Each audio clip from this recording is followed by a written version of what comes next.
Bagi Ouyang, hanya ada satu tujuan, kabur dari sumur terkutuk ini, sekarang juga. Tapi, usahanya selalu digagalkan. Seorang biksu renta dengan raut ngeri mencengkeram lengannya dan melarangnya naik dengan tatapan panik. Kata sang biksu, dunia di atas sana adalah neraka abadi, tempat monster buas melahap manusia. Di sudut Len, seorang pendeta Toys berpenyakitan menatapnya dengan pandangan yang meremehkan. Ia melirik gadis bisu di sisinya, lalu menunjuk Ouyang Rong dengan dagunya. Nona, lihatlah si dungu yang kau selamatkan itu. Kalau dia nekat mencari maut, jangan biarkan dia menyeret kita bersamanya. Ouyang Rong tak ambil pusing dengan ancaman mereka. Baginya, gagal tes magister 2 kali berturut-turut. Itulah neraka yang sebenarnya. Betul sekali. Pemuda ini adalah seorang penjelajah waktu, seorang transmigrator. Kisah ini berawal 12 jam yang lalu. Kala itu, Ouyang Rong hanyalah seorang mahasiswa biasa yang sedang sial. Berkat saran dari teman grup online, ia mendatangi sebuah kuil antik yang terkenal dengan menara pahala legendarisnya. Tujuannya hanya satu, berdoa agar ujiannya kali ini dilancarkan. Namun, realita menamparnya dengan keras. Antrean jemaat membentang begitu panjang, membuatnya terdampar di kaki gunung. Saat otaknya sibuk mencari jalan pintas, sesosok biksu cilik tiba-tiba menghadang jalannya. Ouyang Rong langsung mengangkat tangan. Salah orang, biksu kecil. Aku ini mahasiswa kere, tak punya uang untuk disumbangkan. Sang biksu cilik lantas menggeleng cepat. Rupanya ia tidak meminta donasi, tapi justru menyarankannya mengunduh aplikasi resmi Menara Pahala milik kuil. Ketimbang antre berjam-jam, berdoa online lebih praktis. Ouyang Rong pun menuruti, dan setelah terpasang, sistemnya ternyata simpel. Satu ketukan di layar setara dengan 1 poin pahala. Jika berhasil mengumpulkan 10.000 poin, ia akan diizinkan naik dan membunyikan lonceng pahala yang sesungguhnya. Tentu saja, ada jalan pintas yang ditawarkan di bagian bawah. Dengan mengaktifkan fitur donasi, alias top up, satu ketukan bisa menghasilkan poin pahala berkali-kali lipat. Tapi, belum juga sang biksu selesai menjelaskan, Ouyang Rong sudah ngacir duluan. Membayar untuk aplikasi doa, mana mungkin. Sebagai seorang terpelajar, prinsipnya teguh.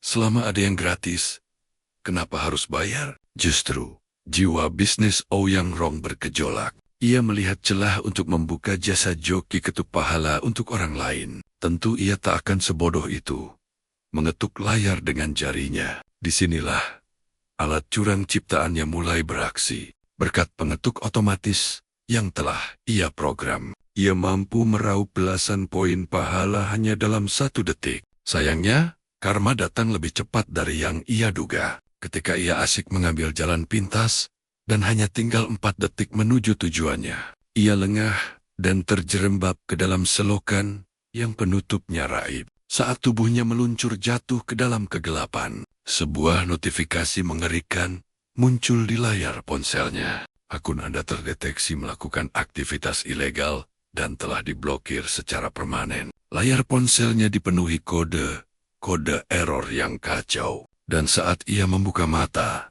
Ouyang Rong telah berada di dasar sumur yang asing ini. Ia sadar, dirinya terjebak bersama 3 sosok misterius. Seorang biksu tua yang meracau, pendeta Toys berpenyakitan, dan seorang gadis yang tak mampu bersuara. Awalnya, Ouyang Rong mengira ini semua hanyalah sebuah prank konyol. Ia pun meraih tali dan mulai memanjat. Tapi setiap kali ia nyaris mencapai puncak, serangkaian pemandangan horor menyambutnya. Bulan di angkasa tampak bergetar dahsyat. Pekikan pilu manusia menggema dari segala arah, diiringi gemuruh air bah yang seolah pertanda datangnya kiamat. Ajaibnya, saat dentang lonceng terdengar, semua kekacauan itu lenyap seketika. Ouyang Rong pun menyadari sesuatu yang krusial. Suara lonceng itu berasal dari menara yang sama persis dengan yang ada di aplikasi sialan itu. Semua pertanda ini menegaskan satu hal. Ia benar-benar telah bertransmigrasi ke dunia lain. Tiba-tiba, si pendeta Taois memecah sunyi dengan nada sinisnya. Menyelamatkan diri sendiri saja kau tak mampu. Tapi berlaga ingin jadi pahlawan yang menolong dunia, sungguh takdir yang aneh. Kita berempat bisa bertemu di tanah suci bawah tanah ini. Sang pendeta tertawa hambar. Pandangannya menyapu satu persatu. Sungguh menarik, gumamnya. Seorang penganut Buddha yang misterius, dan seorang Taois yang berpenyakitan. Seorang rakyat jelata yang tak bisa menyuarakan penderitaannya. Dan kau, sang cendekiawan agung dari kaum Konfusianis. Ouyang Rong menatapnya lurus. Aku bukan orang suci, tapi pendeta itu tak peduli. Dan terus menyudutkannya. Di mana ada orang suci, di situ ada pencuri nama besar. Kehadiran orang suci justru menjadi sumber malapetaka. Orang suci harus dilenyapkan. Ouyang Rong hanya bisa menghela napas. Teringat sebuah pelajaran filsafat yang pernah ia baca. Maksudmu falsafah selama orang suci tak sirna, maka bandit akan punah? Aku pernah mendengarnya di kelas. Raut wajah si pendeta berubah drastis. Tatapannya menajam ke arah Ouyang Rong. Kau memahami ajaran Tao kami. Kalau begitu, coba ku jawab. Apa makna sejati dari kebenaran agung yang pertama? Tanpa ragu, Ouyang Rong membalasnya dengan tenang. Hamparan hampa tak bertepi, di sana tiada sesuatu pun yang suci. Jawaban itu membuat si pendeta terperangah. Ia tak menyangka pemuda di hadapannya memiliki pemahaman sedalam ini. Kau sungguh punya bakat terpendam. Dengan wawasanmu itu, kau masih menyangkal kalau kau orang suci? Ouyang Rong mengibaskan tangan, tak ingin memperpanjang perdebatan. Sudah kubilang, aku bukan orang suci seperti yang kau bayangkan. Tiba-tiba, pendeta itu menarik gadis bisu ke hadapan Ouyang Rong. Jika kau bukan orang suci, maka nikahi saja gadis ini. Ouyang Rong dan si gadis membeku di tempat. Mereka syok dengan alur pembicaraan yang melompat. Tiba-tiba, kenapa mendadak jadi urusan pernikahan? Si pendeta mendekatkan wajahnya, berbisik dengan nada serius yang penuh tekanan. Dunia luar adalah neraka bagi rakyat jelata. Kau pikir masih ada harapan? Lebih baik hidup bebas di istana bawah tanah ini. Menjadi orang suci itu penuh penderitaan. Muak melihat wajah si pendeta yang menjijikkan dari dekat. Ouyang Rong tanpa ragu menghantamkan tinjunya ke muka orang itu. Kalau bicara jaga jarakmu, lagi pula, aku tak punya niat jadi pahlawan untuk rakyat jelata. Kau pikir ceramah panjangmu itu bisa membuatku takut? Aku keluar dari sini demi menyelamatkan nyawaku sendiri. Setelah membuat si pendeta terhuyung mundur, Ouyang Rong segera melemparkan sebuah bangku kayu yang terikat tali. Bangku itu tersangkut dengan kokoh di bibir sumur, menciptakan jalan untuk memanjat. Biksu tua itu masih mencoba mencegahnya dengan wajah panik. Tuan muda, dunia di atas sana sangat berbahaya. Namun kali ini, si pendeta gila justru memotong perkataan biksu itu. Sambil mengusap wajahnya yang lebam, ia menyeringai licik. Sudahlah, diam, biarkan saja dia. Kalau memang ingin jadi pahlawan suci. Sebelum memanjat, Ouyang Rong menatap gadis bisu itu sejenak. Benaknya berkecamuk. Jangan-jangan gadis ini menganggapku suaminya. Gara-gara ucapan si gila tadi. Meski dia cantik, romansa harus dikesampingkan. Aku harus memahami dunia ini dulu. Tiba-tiba, gadis itu menyodorkan sebuah botol air. Ouyang Rong meraihnya, meneguk sekali, lalu menatap mereka bertiga dengan tatapan serius. Aku pria sejati yang memegang kata-katanya. Saat ini aku belum butuh istri. Tapi jika aku berhasil keluar, aku bersumpah akan membalas kebaikan kalian. Ngomong-ngomong, aku belum tahu nama kalian. Gadis bisu itu memandangnya. Tatapannya menyimpan makna yang dalam. Bibirnya bergerak, tapi hanya desahan lirih yang terdengar. Ouyang Rong pun beralih pada si pendeta. Pria penuh luka itu membuang muka dengan angkuh. Aku tak mau terikat takdir denganmu, jadi tak perlu kau tahu namaku. Sementara itu, biksu tua itu menangkupkan kedua tangan dan hanya berucap dua kata singkat. Tidak tahu. Ouyang Rong mengira itu adalah nama Dharma sang biksu. Dengan hormat ia mengangguk. Baiklah, Master tidak tahu. Mendengar panggilan itu, si pendeta tertawa terbahak-bahak. Hahaha, kau bilang kau tidak bodoh? Biksu itu bilang tidak tahu namanya. Dan kau malah memanggilnya Master tidak tahu? Benar-benar lawakan yang hebat. Wajah Oyang Rong memerah karena malu dan marah.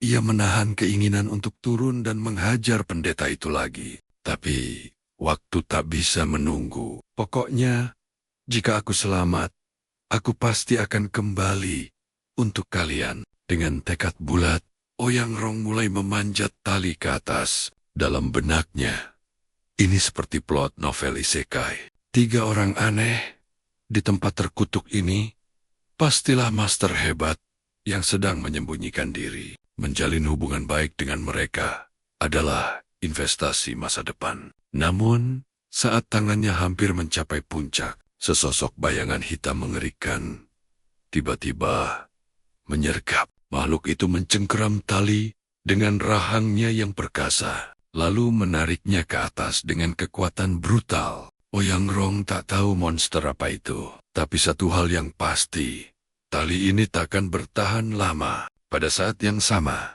ilusi neraka kembali muncul di bibir sumur. Pemandangan mengerikan itu seakan hidup, menghalangi jalannya untuk kabur. Oyang Rong menggeram, amarahnya meledak. Jangan remehkan tekad seorang sarjana. Di bawah tatapan tak percaya, ketiga orang di bawah Oyang Rong menggunakan momentum terakhir.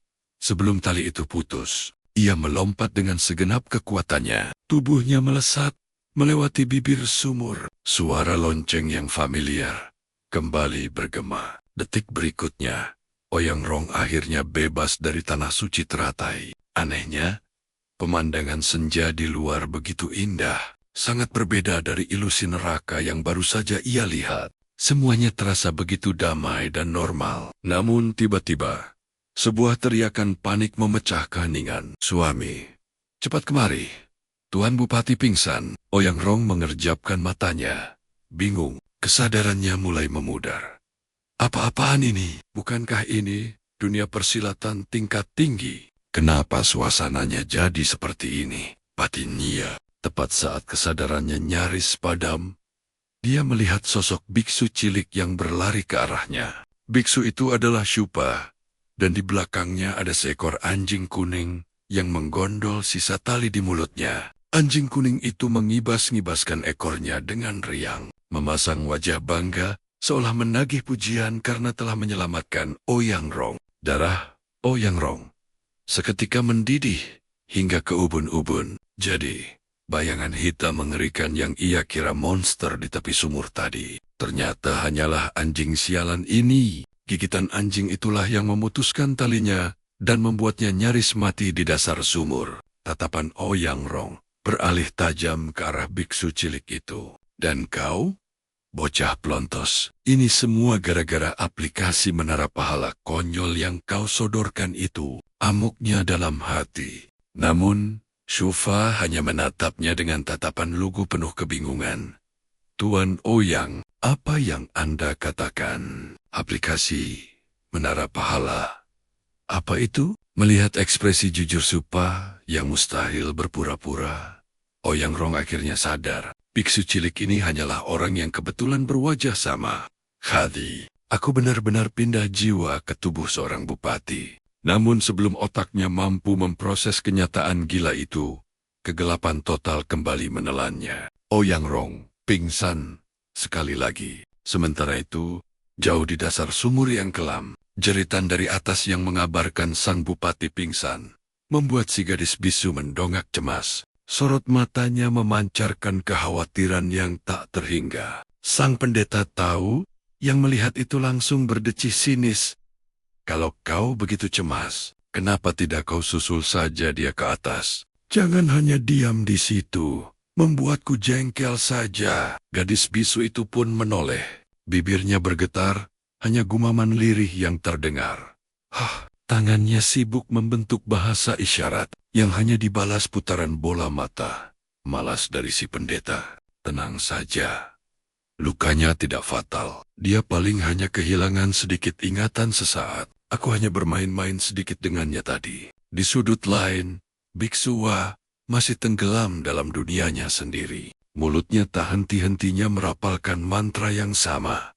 Ini adalah tanah suci teratai. Ini adalah tanah suci teratai. Pendeta tahu itu mengabaikan si biksu gila dan kembali membentak si gadis bisu. Nah, kau boleh meragukan karakterku, tapi jangan pernah meremehkan ilmu medis pendeta ini. Beruntung kau mencariku. Kemampuan medisku jauh di atas para tabib gadungan. Dari Gunung Gezau itu, gadis bisu itu kembali bersuara lirih. Sepertinya ia mencoba menjelaskan bahwa ia meminta tolong pada si pendeta hanya karena posisi pria itu yang paling dekat. Pendeta tahu yang mengerti maksudnya. Langsung mendengus kesal. Kalau itu alasanmu, lain kali jangan pernah cari aku. Pergi saja sana minta obat emas ke Sekte Yuking. Bicara dengan orang bisu, sepertimu sungguh melelahkan. Cepat antar aku kembali ke penjara. Tatapan si pendeta menajam. Suaranya berubah menjadi ancaman dingin. Kalau sampai para kakak seperguruanmu tahu hal ini, kau mungkin akan baik-baik saja. Tapi pendeta ini bisa-bisa harus merelakan satu lengannya karena melanggar aturan. Usai berkata demikian, ia mencabut pedang panjang dari punggungnya dan melemparkannya ke arah si gadis bisu, yang langsung menangkapnya dengan tangkas. Kali ini aku melanggar aturan demi membalas budimu. Tapi ingat, lain kali kau memintaku menyelamatkan pria itu lagi. Bayarannya adalah sepasang bola matamu. Anehnya, ancaman mengerikan itu tak membuatnya gentar sedikit pun. Ia justru mengangguk dengan mantap, seolah-olah nyawanya sendiri tak ada harganya. Jika dibandingkan dengan keselamatan Ouyang Rong, melihat kenekatan itu, si pendeta hanya bisa menggeleng tak percaya. Lalu melangkah mundur kembali ke dalam kegelapan penjara bawah tanah. Aku benar-benar tak habis pikir. Apa istimewanya pria itu sampai kau rela berkorban sejauh ini? Sikapmu ini justru membuatku semakin muak pada kaum terpelajar. Waktu pun berlalu dalam sekejap. Beberapa hari kemudian, Ouyang Rong yang terbaring koma akhirnya membuka matanya di sebuah kamar. Kuldonglin. Kesadarannya ditarik ke dalam sebuah dimensi putih yang hampa. Ouyang Rong langsung mengerti. Ini adalah proses sinkronisasi memori. Dan saat ia melihat wajah pemilik tubuh ini di dalam lautan ingatan, yang ternyata 100% identik dengan wajahnya sendiri, ia pun yakin sepenuhnya ini adalah transmigrasi jiwa. Tak lama, gulungan kehidupan sang pemilik tubuh asli terbentang di hadapannya. Namanya juga Ouyang Rong, dikenal dengan julukan pria baik dari Han. Nasibnya begitu tragis. Ia penyakitan sejak kecil dan menjadi yatim piatu di usia 4 tahun. Ia lalu diasuh oleh bibinya yang bermarga Shen. Meski begitu, ia tumbuh menjadi sosok yang luar biasa. Bakat akademisnya sungguh cemerlang. Ia berhasil menjadi juara ke-1 dalam ujian tingkat kabupaten, lalu diterima di akademi bergengsi White Deer Grotto. Prestasinya tak berhenti sampai di sana. Ia pernah memberi nasihat strategi perbatasan pada sang Maharani, yang membuat sang penguasa begitu terkesan. Berkat jasanya, Ouyang Rong digelari mutiara dari Tenggara dan berhasil meraih peringkat Tanhua, juara ketiga dalam ujian kenegaraan. Sayangnya, takdir baik seolah enggan berpihak lama padanya. Belum sempat ia merasakan manisnya jabatan, sebuah kabar duka menghantamnya telak. Bibi Shen, wanita yang ia anggap ibu kandung, berpulang, memaksanya kembali ke kampung halaman untuk berkabung. Sebagai penghormatan, kerajaan bahkan menganugerahkan gelar nyonya terhormat secara khusus pada mendiang ibunya. Namun, bencana yang sesungguhnya baru dimulai saat ia kembali ke ibu kota. Dengan idealisme buta, ia berani mengajukan petisi untuk melengsarkan Putri Jungle yang tengah berkuasa. Akibatnya sungguh fatal. Jabatannya dicopot, dan ia nyaris mendekam di balik jeruji besi. Beruntung, suara rakyat yang membelanya berhasil menyelamatkan nyawanya. Ia dipekerjakan kembali, bahkan jabatannya dinaikkan. Tapi semua orang tahu, itu hanyalah pengasingan politik yang dibungkus sebagai promosi. Ia dibuang ke Kabupaten Longcheng yang terpencil untuk menjabat sebagai bupati. Seolah nasib buruk belum usai. Dalam perjalanan menuju tempat tugasnya, banjir bandang menerjang dan menghanyutkannya hingga berakhir di dasar sumur tua itu. Setelah menyerap semua ingatan kelam itu, Ouyang Rong merasakan kekaguman sekaligus iba. Pemilik tubuh ini ternyata adalah seorang pejabat lurus yang idealismenya setinggi langit. Pantas saja ia dijuluki pria sejati oleh para cendekiawan. Namun, Ouyang Rong juga menyadari satu fakta krusial. Dunia ini sepertinya bukanlah dunia persilatan tingkat tinggi yang dipenuhi kekuatan dewa. Seperti yang ia harapkan. Jangan-jangan aku ditipu pendeta tua itu. Batinnya curiga. Sudahlah, mari kita periksa apakah ada jari emas atau semacamnya. Ia pun mencoba memanggil sistem atau kekuatan tersembunyi. Namun, hasilnya nihil. Bahkan, setelah kesadaran pemilik asli tubuh ini lenyap sepenuhnya, tidak ada satupun cheat atau kemampuan bawaan yang muncul. Seperti yang biasa didapat para tokoh utama cerita isekai. Tepat di saat itu, suara keributan dari luar membuyarkan lamunannya. Terdengar makian kasar beradu dengan denting logam yang tajam. Sontak Ouyang Rong panik. Gawat, mungkinkah kaisar wanita mengirim pembunuh untuk membungkamku selamanya? Kaisar ini benar-benar pendendam. Apa perlu sampai sekejam ini?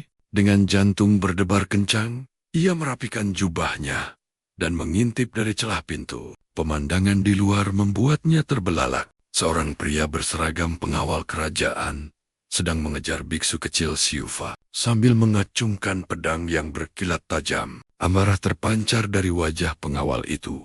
Seolah siap menebas siapapun, Ouyang Rong yakin ia harus segera melarikan diri. Tiba-tiba, kepala biara muncul tergesa-gesa bersama dua orang wanita. Tuan, mohon hentikan. Ini semua hanya salah paham. Siufa yang gemetaran segera berlindung di belakang kepala biara. Namun, pengawal itu sudah kalap. Tanpa ragu, ia tetap mengayunkan pedangnya ke arah mereka. Ouyang Rong sadar, ia tak bisa hanya diam menonton. Rupanya, pengawal bernama Yan ini salah sangka. Ia mengira para biksu telah mencelakai Ouyang Rong hingga pingsan berhari-hari. Itulah sebabnya ia mengamuk, hendak menuntut balas. Tepat saat pedang Yan hendak menebas kepala biara, wanita yang berada di barisan depan langsung bergerak. Dengan satu gerakan sederhana, namun presisi, wanita itu menghantamkan tongkat kayu di tangannya ke arah pedang si pengawal.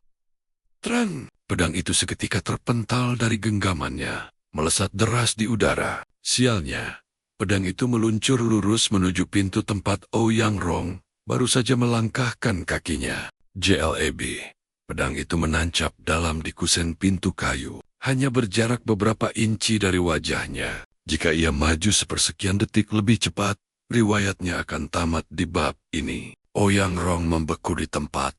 Keringat dingin membanjiri pelipisnya. Detik berikutnya, wanita tadi berlari ke arahnya dan langsung memeluknya erat. Tuan muda, syukurlah Anda tidak apa-apa. Jika sesuatu terjadi padamu, Bibi tidak tahu harus berkata apa pada orang tuamu di alam baka. Wanita itu ternyata adalah Bibi Shen, yang bernama asli Jan Shi Yuan. Dialah sosok ibu yang merawat dan membesarkan pemilik asli tubuh ini sejak kecil. Pelukannya begitu kuat sampai membuat Ouyang Rong sesak napas. Gila, aku hampir mati, bukan karena dibunuh, tapi karena kehabisan napas di peluk Bibi Shen. Rintihnya dalam hati.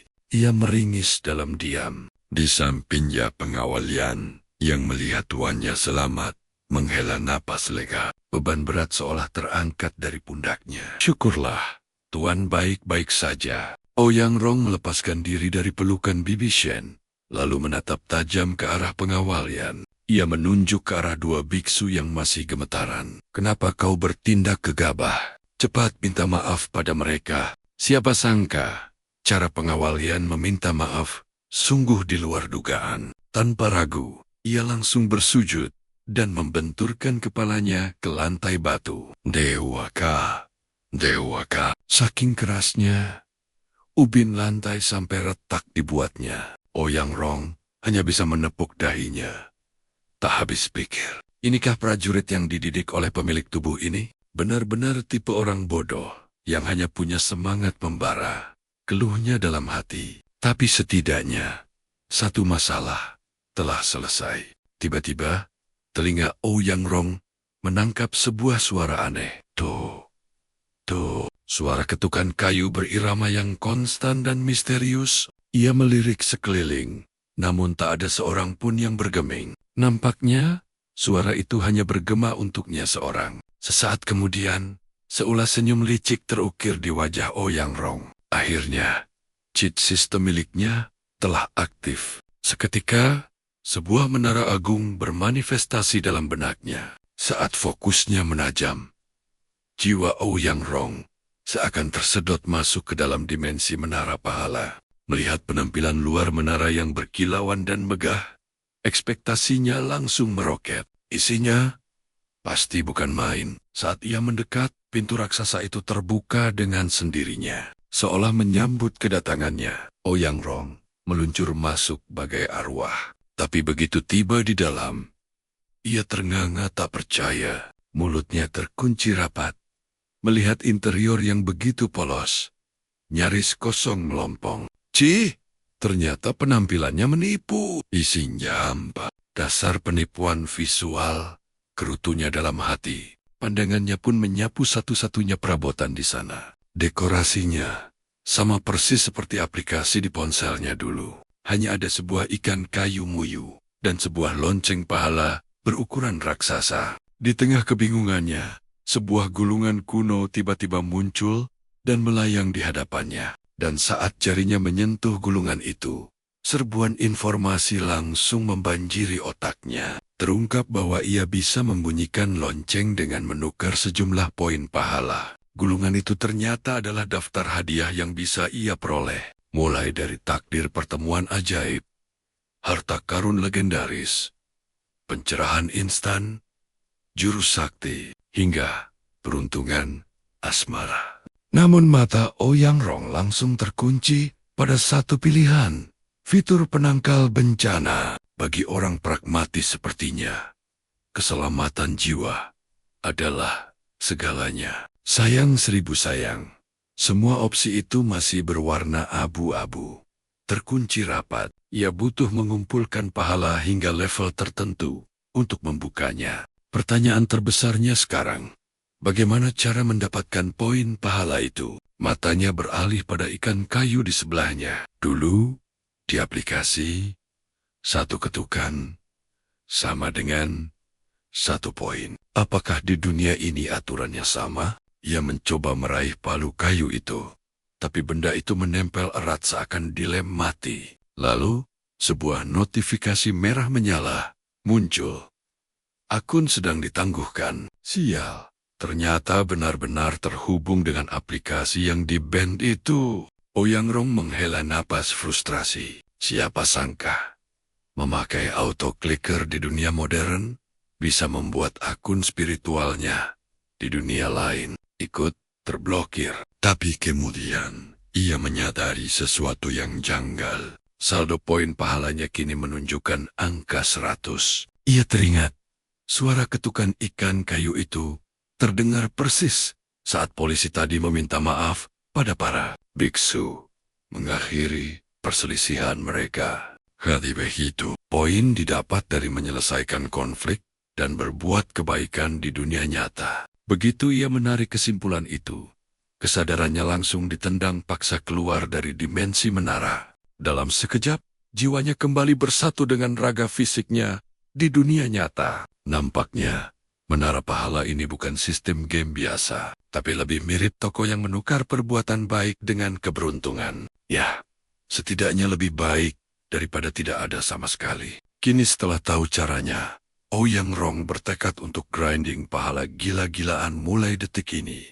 Namun, saat kesadaran Ouyang Rong kembali, biksu kecil Shufa justru salah paham. Melihat Ouyang Rong terdiam dengan tatapan kosong, ia mengira sang bupati tengah mencari-cari alasan untuk menghukum mereka. Kecurigaan itu makin menjadi, Saat Ouyang Rong dengan polosnya bertanya, apakah di kuil Donglin ini ada bangunan yang disebut Menara Pahala? Seketika, wajah kepala biara pucat pasi. Tuan Bupati, mohon ampun, kuil kami selalu taat membayar pajak setiap tahun. Terlebih lagi, tahun ini dilanda banjir besar. Mustahil kami punya dana simpanan untuk membangun menara. Sanggahnya dengan panik. Ouyang Rong terdiam. Ternyata, wibawa pemilik tubuh asli ini begitu menakutkan. Hanya pertanyaan biasa, tapi dianggap seperti interogasi, penggelapan dana. Kepala biara pun buru-buru menjelaskan sejarah kuil mereka. Dahulu kala, guru leluhur mereka berhasil membuka kembali gerbang istana bawah tanah yang telah tersegel selama puluhan tahun. Di sanalah sang leluhur agung ditemukan, tengah duduk bersila dalam posisi meditasi. Meski telah lama wafat, jasadnya tetap utuh seolah masih hidup. Sebuah tanda bahwa beliau telah mencapai pencerahan dalam wujud fisik. Di sisinya terukir tulisan tangan, pulang ke rumah. Inilah alasan mengapa dupa di kuil Donglin begitu laris dan dianggap keramat. Pulang ke rumah? Ya? Gumam Ouyang Rong lirih. Sepertinya semua ini memang sudah ditakdirkan. Pantas saja kalian membangun takhta teratai di istana itu, tapi membiarkannya kosong tanpa patung Buddha. Ucapan Ouyang Rong justru membuat kepala biara semakin gemetar. Tuan Bupati, demi para dewa, kuil ini benar-benar tidak punya uang. Meskipun pengunjung selalu ramai, kami tidak akan berani membangun menara. Saya hanyalah rakyat biasa yang patuh pada hukum. Ouyang Rong hanya bisa geleng-geleng kepala. Namun dari percakapan ini, ia menyadari satu petunjuk krusial. Kunci untuk kembali ke dunianya mungkin ada di istana bawah tanah itu. Ia teringat saat pertama kali bertransmigrasi, ia muncul tepat di atas takhta teratai tersebut. Tunggu dulu. Lampu minyak Buddha yang ia gunakan sebagai jangkar tali tadi. Jadi, sumur yang baru saja dia panjat ternyata adalah tempat peristirahatan Sarira, relik suci milik Sang Master Agung. Wah, ini artinya, secara teknis aku baru saja mengajak arwah Master untuk naik ke alam baka. Dengan memanjat sumur, batin Ouyang Rong menahan tawa geli yang hampir meledak. Tuh! Tiba-tiba, suara ketukan ikan kayu kembali bergema. Namun kali ini, iramanya terdengar tajam. Seolah sebuah peringatan. Ouyang Rong tertegun, merasa tidak melakukan kesalahan apapun. Detik berikutnya, kesadarannya tersedot kembali ke dalam menara pahala. Dan betapa terkejutnya dia saat melihat poin pahalanya anjlok drastis. Ouyang Rong hanya bisa melongo, tak percaya. Cuma gara-gara lawakan gelap soal Master. Poinnya langsung dipotong. Sensitif sekali sistem ini. Sepertinya mulai sekarang dia harus benar-benar menjaga setiap pikiran dan ucapannya. Jika tidak, poin pahalanya bisa-bisa menjadi minus tanpa ia sadari. Begitu kesadarannya kembali sepenuhnya, Ouyang Rong meminta semua orang membubarkan diri, meyakinkan mereka bahwa kondisinya telah pulih. Petugas Yan alias Yan Liu tampak sangat lega dan berpamitan dengan wajah yang berseri-seri. Ouyang Rong mencoba menenangkan bawahannya yang super aktif itu. Beberapa hari ini kau sudah bekerja keras, Liu Lang. Seketika, Yan Liu membeku di tempatnya. Tubuhnya mendadak kaku. Ouyang Rong sempat cemas. Apa dia salah memanggil namanya? Nama aslinya memang Yan Liu, tapi panggilan Sinam atau Lau terasa terlalu kasar. Karena itu, ia memilih nama Liu Lang agar terdengar lebih akrab sekaligus hormat. Siapa sangka, reaksi Yan Liu justru di luar dugaan. Air matanya berlinang, ia menangis penuh haru. Hamba tidak menyangka Tuan Bupati begitu rendah hati pada bawahan rendahan seperti saya. Saking terharunya, dia kembali bersujud dan membenturkan kepalanya ke lantai. Hamba sangat menyukai panggilan itu. Mulai sekarang, hamba bersumpah akan setia pada Tuan Bupati sampai mati. Ouyang Rong buru-buru menyuruhnya berdiri. Sebelum ubin kuil yang malang itu benar-benar hancur, berkeping-keping. Apa orang ini punya hobi bersujud sampai kepalanya benjol ya? Batin Ouyang Rong sedikit heran. Setelah drama kecil itu berakhir, Ouyang Rong mengajak Yan Liu untuk berkeliling, sekaligus memantau kondisi wilayah pasca bencana banjir. Menurut cerita Yan Liu, saat Ouyang Rong yang asli tersapu banjir dahsyat, nasibnya diselamatkan oleh seorang pencari kayu bakar yang kebetulan melintas. Pria baik hati itu tidak hanya menyelamatkan nyawa Ouyang Rong, tapi juga berhasil mengevakuasi banyak wanita dan anak-anak ke tempat yang lebih aman. Meskipun nyawa Ouyang Rong yang asli tak terselamatkan, setidaknya jasadnya berhasil ditemukan, memungkinkan jiwa Ouyang Rong yang baru untuk masuk ke dalamnya. 2 hari lagi, temani aku untuk berterima kasih secara langsung pada pahlawan itu, ujar Ouyang Rong dengan nada serius. Keduanya berdiri di tepi tebing, menatap pemandangan pilu di kaki gunung. Sebuah kehancuran total akibat amukan banjir. Biksu di dalam sumur itu tidak berbohong. Pemandangan di hadapan mereka tak ubahnya seperti neraka di dunia. Rumah-rumah luluh lantak, lautan lumpur terhampar, dan penderitaan terukir jelas di mana-mana. Ouyang Rong mengepalkan tinjunya dengan erat. Wahai pemilik tubuh ini, beristirahatlah dengan tenang. Akan kurus bencana banjir ini.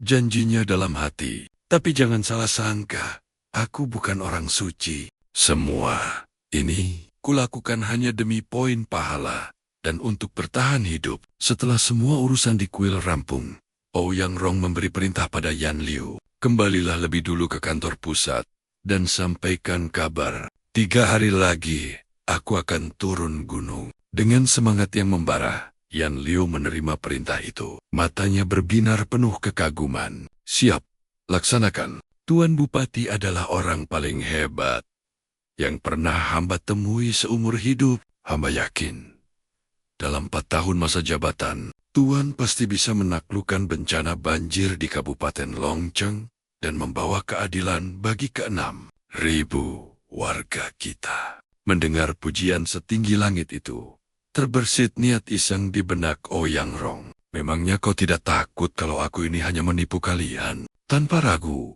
Yan Liu menjawab dengan keyakinan penuh. Mustahil, seseorang yang berani mengkritik langsung Sang Maharani di Istana Emas tak akan mungkin menipu rakyat jelata seperti kami. Lagi pula, tindakan Tuan adalah bukti nyata. Hamba masih ingat jelas, saat Tuan hampir tenggelam, Tuan lebih mementingkan keselamatan rakyat daripada nyawa Tuan sendiri. Ouyang Rong hanya bisa tersenyum kaku. Dalam hati ia meringis. Waduh, citra yang ditinggalkan pemilik tubuh ini berat sekali. Pemilik asli tubuh ini benar-benar mewariskan reputasi pahlawan sejati yang sulit dilepaskan. Setelah memastikan Yan Liu pergi, Ouyang Rong pun berbalik menuju kamarnya. Namun, langkahnya terhenti saat Bibi Shen atau Zhen Shuyuan muncul menghadangnya dengan raut wajah masam. Orang rendahan seperti itu, apa gunanya didekati? Ingat posisimu. Kau ini seorang pejabat istana. Awamu itu berharga. Jangan sia-siakan bergaul dengan mereka. Ouyang Rong menatap bibinya, mencoba mematahkan logikanya yang aneh. Bibi, kalau mengikuti logikamu, andai kata Maharani yang jatuh ke air, apa aku juga harus diam saja karena nyawaku berharga? Tanpa ragu, Zhen Shuyuan menjawab dengan tegas, tentu saja tidak boleh. Bagaimanapun, beliau adalah seorang Maharani. Pria dan wanita yang bukan mahram tidak boleh saling bersentuhan. Kalau memang harus ada yang menolong, biarkan para pejabat wanita yang melakukannya. Ouyang Rong hanya bisa terdiam, tak bisa berkata-kata. Logika bibinya ini benar-benar kolot tingkat dewa. Namun, sebelum Ouyang Rong sempat membalas, Zhen Shuyuan sudah beralih ke topik paling keramat bagi semua bujangan. Kalau sampai kau kenapa-kenapa, muka apa yang harus bibi tunjukkan pada arwah orang tuamu? Usiamu sudah matang. Sudah waktunya kau memikirkan pernikahan. Tatapan tajam wanita itu seolah menusuknya.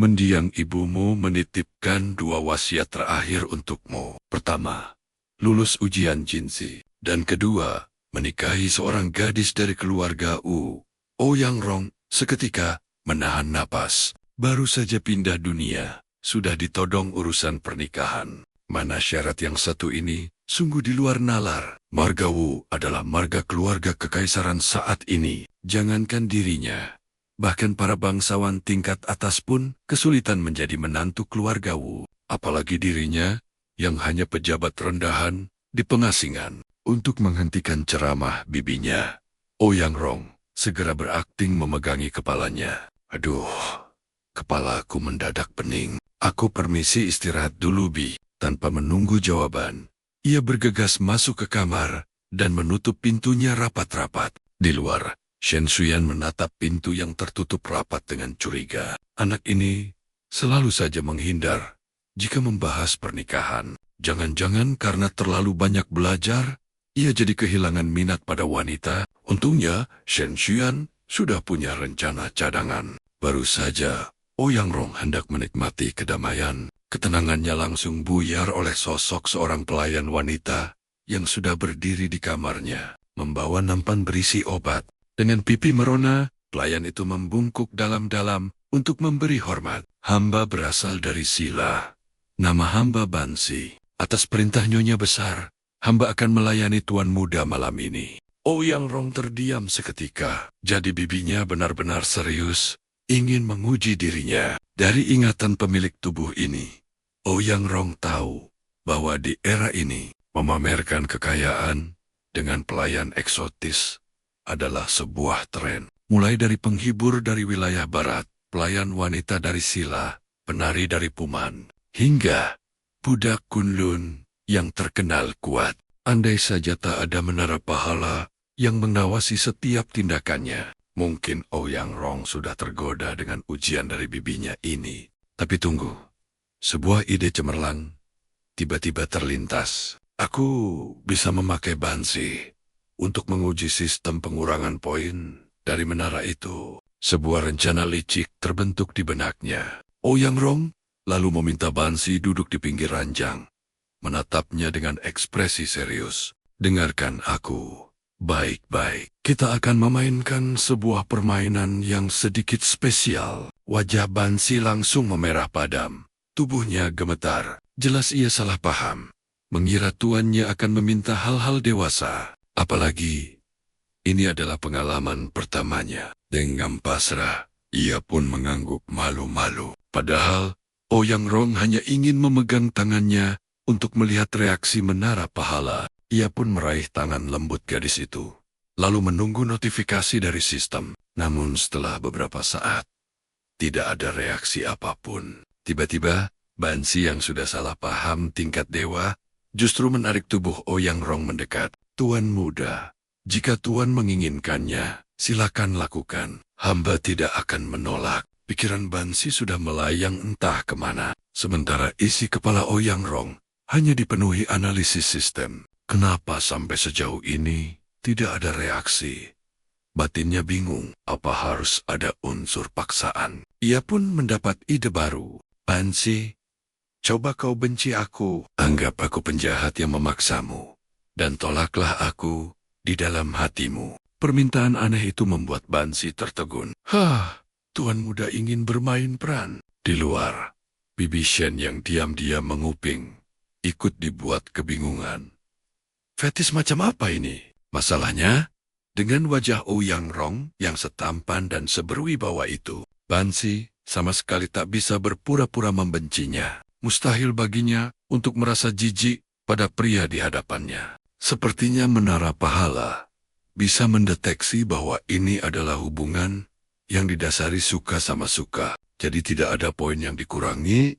Simpulnya, kecewa. Merasa eksperimennya gagal, ia pun menyuruh Bansi pergi. Setelah suasana kembali hening, pikiran Ouyang Rong kembali tertuju pada istana bawah tanah teratai. Mungkin ia harus kembali ke sana untuk memeriksa jika ada sesuatu yang terlewatkan. Setelah menyiapkan perbekalan, Ouyang Rong sekali lagi turun ke dasar sumur. Namun, pemandangan di sana berbeda. Ia hanya mendapati biksu tua itu seorang diri. Sosok gadis bisu dan sang pendeta telah lenyap tanpa jejak. Suasana yang sepi ini memberinya kesempatan untuk mengamati tempat di mana Master Zongma, leluhur kuil Donglin, dikabarkan mencapai nirwana. Pasti ada sebuah rahasia besar yang tersembunyi di tempat ini. Dinding gua dihiasi mural yang indah, sekaligus mengerikan. Ada Pangeran Satva yang merelakan tubuhnya dimangsa harimau lapar. Ada Raja Sibi yang mengiris dagingnya demi seekor merpati. Lalu Raja Kuaimu yang mendermakan kedua matanya. Dan Raja Yuguang yang menyerahkan kepalanya sendiri. Inti dari semua kisah ini sama. Pengorbanan diri untuk menyelamatkan yang lain. Jangan-jangan menara pahalaku bekerja dengan prinsip yang sama. Harus berkorban dulu baru bisa mendapat pahala? Pikiran itu membuatnya bergidik ngeri. Tiba-tiba, matanya menangkap sebuah kilatan cahaya dari benda kecil tak jauh darinya. Saat ia mendekat, ternyata itu adalah sebuah sarira. Relik suci peninggalan sang master. Dan tepat di hadapan relik itu, terukir 4 kata yang sangat ia kenal. Begitu Gui Kulaishi melangkah pulang, sesuatu bergejolak dahsyat. Pagoda pahala di benaknya bergetar hebat. Notifikasi baru muncul.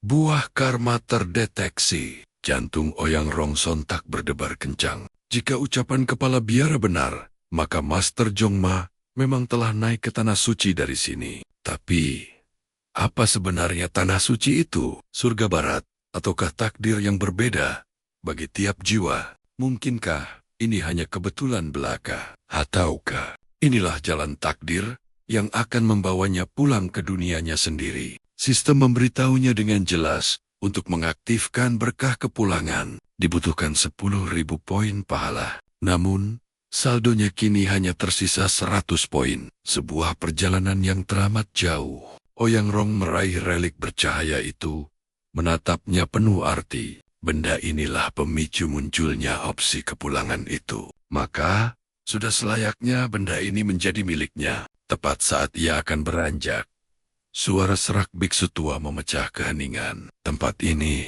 adalah tanah suci. Di atas sana adalah neraka abadi. Hanya dengan menjaga kesucian tempat ini, seseorang bisa selamat di tengah neraka. Tanah suci yang tak ternoda akan membawa pahala tak terhingga. Kalimat itu terus menggema di benak Oyang Rong. Keesokan harinya saat fajar menyingsing, Oyang Rong bergegas menemui kepala biara Master Shandao. Melihat raut wajah Oyang Rong yang penuh beban, Master Shandao tersenyum arif. Tuan Bupati, sepertinya hatimu sedang dirundung gelisah. Oyang Rong terperanjat. Bagaimana Master tahu? Dengan bangga Master Shandao menepuk dadanya. Tentu saja, biksu tua ini punya segudang julukan di Longcheng. Mulai dari mentor kehidupan, sahabat kaum hawa, hingga dokter tangan dewa. Jadi, tanyakanlah apapun. Oyang Rong menatapnya tajam. Saya dengar kuil Donglin menganut aliran tanah suci teratai, bukan Zen. Lianjung, pertanyaan saya sederhana, Master. Apakah tanah suci itu nyata? Dan di manakah letaknya? Tak disangka, Master Shandao justru tertawa terpingkal-pingkal, hingga perut buncitnya terguncang hebat. Hanya karena masalah sekecil itu, hatimu menjadi gundah. Sambil tersenyum penuh makna, ia menepuk dada Oyang Rong. Tanah suci itu ada di sini, di dalam hatimu. Mengapa kau mencarinya pada orang lain? Oyang Rong terdiam membisu. Tanpa sadar, tangannya menyentuh dada, merasakan debaran jantungnya sendiri. Ucapan sang master seolah menjadi gema dari bisikan biksu tua di dasar sumur. Jagalah tanah suci, maka dimanapun kau berada adalah tanah suci. Perlahan, seolah senyum terukir di bibirnya. Jadi, seperti itu rupanya. Aku yang terlalu rumit berpikir. Terima kasih atas pencerahannya, Master. Baguslah, jika kau sudah mengerti. Master Shandao pun pamit. Kalau begitu, saya ke aula depan dulu. Masih banyak tamu yang menanti. Setelah Master Shandao pergi, Oyang Rong menengadah. Matanya terpaku pada 3 aksara besar di papan nama aula Sanhui. Wen, Shei, Shu. Mendengar, merenung, melatih. 3 pilar kebijaksanaan. Mendengar dengan rendah hati, merenung hingga ke akar, dan berlatih tanpa henti. Hancurkan semua rintangan. Jaga tanah suci di dalam diri. Dia bergumam pada angin. Inikah yang kau inginkan dariku, wahai Oyang Rong yang asli? Dan pada saat itu juga, beban tak kasat mata terangkat dari pundaknya. Sisa obsesi pemilik tubuh ini akhirnya sirna, menyatu dengan takdir. Oyang Rong akhirnya sampai pada satu kesimpulan penting. Selama tindakannya selaras dengan hati nurani, poin pahalanya tidak akan pernah berkurang. Tiba-tiba, sebuah tangan menjewer telinganya dari belakang. Aduh, lepas, lepas, apaan ini? Kudengar kau akan turun gunung hari ini. Banjir bahkan belum surut sepenuhnya. Kenapa kau begitu terburu-buru? Pelakunya tak lain adalah bibinya, yang muncul entah dari mana dengan tatapan galak. Oyang Rong mengusap telinganya yang memerah, mencoba membela diri. Bibi, ini adalah tugasku. Rakyat sedang menantiku. Aku harus berkemas sekarang. Mendengar itu, Bibi Shen semakin menjadi-jadi. Ya sudah, pergi saja sana. Jangan pedulikan bibi tuamu ini. Biarkan aku mati kesepian di sini. Namun, Oyang Rong justru menanggapinya dengan senyum usil. Wah, kebetulan sekali. Jika bibi tak betah di sini, akan kusuruh orang mengantar bibi pulang ke Nanlong sekarang juga. Ia langsung berteriak memanggil anak buahnya. Liu Lang, cepat kemari, bantu bibi berkemas. Sang bibi hanya bisa terdiam membisu. Niatnya mengancam agar ditahan, malah berujung diusir secara halus. Dia sadar, keponakannya yang keras kepala ini tak bisa lagi dicegah. Zhan Shuyuan, alias Bibi Shen, akhirnya menghela napas pasrah. Baiklah, turunlah gunung, jika itu maumu. Tapi, Bibi punya satu syarat. Menurut aturan dinasti Zhou, seorang pejabat yang bertugas harus membawa seorang pendamping. Jika tak punya istri, setidaknya kau harus membawa selir untuk mengurus kediamanmu. Namun, Oyang Rong langsung menghancurkan harapan bibinya. Bibi, tolong singkirkan pikiran itu jauh-jauh. Keluarga Oyang dari Nanlong terakhir kali melahirkan orang hebat itu di zaman dinasti Han. Itu sudah sangat lama sekali. Di mata 7 keluarga bangsawan dan 5 klan terhormat, kita hanyalah rakyat jelata tak berharga. Mana mungkin aku bisa mempersunting wanita dari klan agung seperti mereka. Mengakhiri perdebatan yang tak berguna itu, Oyang Rong tak mau lagi meladeninya. Dia memberi isyarat pada Yan Liu untuk mengikutinya kembali ke kamar dan mulai berkemas. Saat tengah sibuk merapikan barang, tanpa sengaja, Oyang Rong menyenggol sebuah relik suci Sarira, membuatnya menggelinding ke kolong ranjang. Baru saja ia membungkuk hendak mengambilnya, tiba-tiba sebuah bentakan tajam menusuk dari belakang. Benda itu bukan milikmu. Letakkan. Oyang Rong menoleh dengan terkejut. Di ambang pintu, berdiri seorang gadis jangkung berbusana pria, menatapnya dengan sorot mata penuh permusuhan. Oyang Rong mengernyitkan dahi. Kenapa harus kuletakkan? Memangnya ini barang milikmu? Belum sempat Oyang Rong bereaksi, gadis itu melesat maju dalam sekejap. Sebuah tendangan telak mendarat di tubuhnya, membuatnya terpelanting. Dasar pencuri lancang, beraninya kau menyentuh barang milik kakak seperguruanku. Ini adalah kamar Bupati Kabupaten Longcheng, kakak seperguruanku. Pencuri rendahan sepertimu berani menyelinap dan mengotorinya. Mendengar itu, Oyang Rong menatap nanar sambil memegangi pinggangnya yang nyeri hebat. Bupati, bukankah itu aku? Batinnya bingung. Samar-samar, sebuah nama yang familiar melintas di benaknya. Tapi sebelum ia sempat mengingatnya, gadis itu sudah berbalik menyerang Yan Liu. Dengan sekali tendang, pelayannya itu terpental jauh. Brak. Oyang Rong hanya bisa menatap pasrah pada Yan Liu yang terkapar tak berdaya. Kau ini tak pernah bisa menang melawan siapapun. Sebenarnya siapa yang melindungi siapa di antara kita? Jelas sekali, gadis ini telah salah paham. Dia mengira mereka adalah komplotan maling yang menyusup ke kamar, membayangkan kakak seperguruan yang ia hormati diusik oleh pencuri. Amarah di hatinya berkobar tak terkendali. Ouyang Rong bergegas menyuruh Yan Liu berdiri, lalu mencoba menenangkan si gadis barbar. Nona, kumohon, tenanglah dulu. Pernahkah kau berpikir, kalau mungkin saja akulah kakak seperguruanmu itu? Ucapan itu justru menyulut emosinya lebih besar. Matanya berkilat marah. Pencuri hina, masih berani mengaku-ngaku sebagai kakak seperguruan. Dia adalah orang suci. Tak mungkin melakukan hal serendah ini. Tapi, ini kamarku. Balas Ouyang Rong tak mau kalah. Mana ada istilah mencuri di kamar sendiri. Lagi pula, buku yang kau pegang itu adalah hasil coretan isengku beberapa hari ini. Kalau tak percaya, coba buka halaman 18 dan baca huruf pertama. Di setiap barisnya, gadis itu tampak ragu.